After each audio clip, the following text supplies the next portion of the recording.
Amit sir, महंगाई से बचने के लिए हम लोग मोस्टली गोल्ड को एज अ सेफ हेवन भी मानते हैं।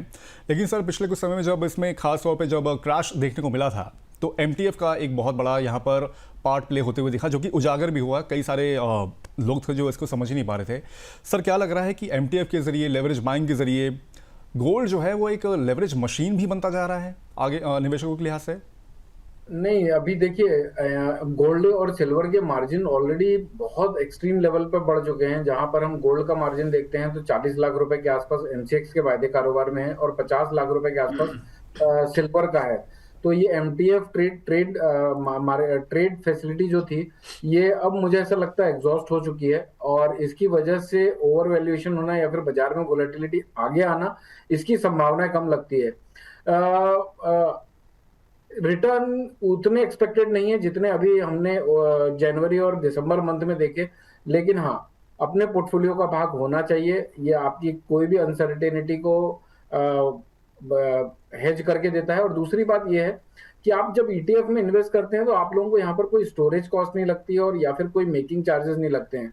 तो ईटीएफ में इन सब चीजों के एडवांटेज होते हैं। जैसे कि आज अगर मैंने किसी ज्वेलर से 1 लाख रुपए की कोई ज्वेलरी खरीद के लाई, शोरूम से बाहर निकलते ही उसकी वैल्यूएशन मोटा माटी 85% के आसपास रह जाती है, यानी 85,000 रुपए के आसपास रह जाती है।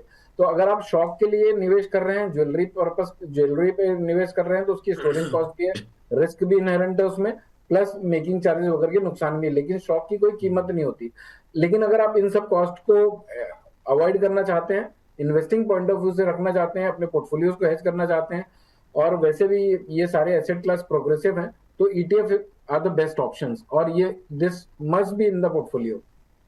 ETF are the best option और आपके पोर्टफोलियो में होने ही होने चाहिए, लेकिन थोड़ी सी आसानी से हिसाब से उसमें रखिए, और पोर्टफोलियो में जो एलोकेशन सर बोलते हैं उसको भी यहाँ पर ध्यान में रखने की ज़रूरत है।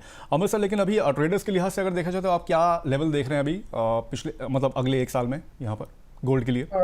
मुझे ऐसा लगता है अभिषेक जी, ये अभी 1,58,000 रुपए के आसपास चल रहा है। 2026 में शायद 1,73,000 को न काट पाए ये। ऊपर के साइड का पोटेंशियल 1,73,000 का है, और नीचे अगर 1,53,000 रुपए के नीचे निकलता है तो हो सकता है बाजार 1,41,000 और 1,31,000 रुपए तक का फॉल दिखाए। ब्रॉडर वे में अगर मैं बात करूं तो 1,31,000 रुपए मैक्सिमम डाउन साइड लगता है, जो उसकी रियल फेयर वैल्यू पे आता है थोड़े medium to long term prospect से।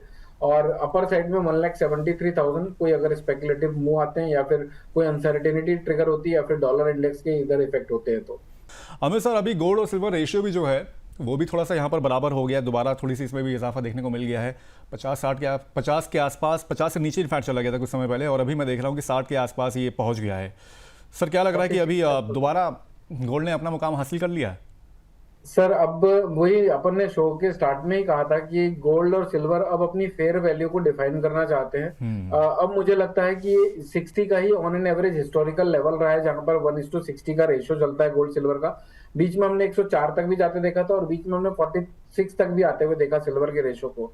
तो ये जो अब 60 के आसपास रेशियो आ चुका है, ये खुद भी डिफाइन कर रहा है कि अब हम फेयर वैल्यूएशन की तरफ बढ़ रहे हैं, या फिर यहाँ पर स्टेबल होना चाहते हैं।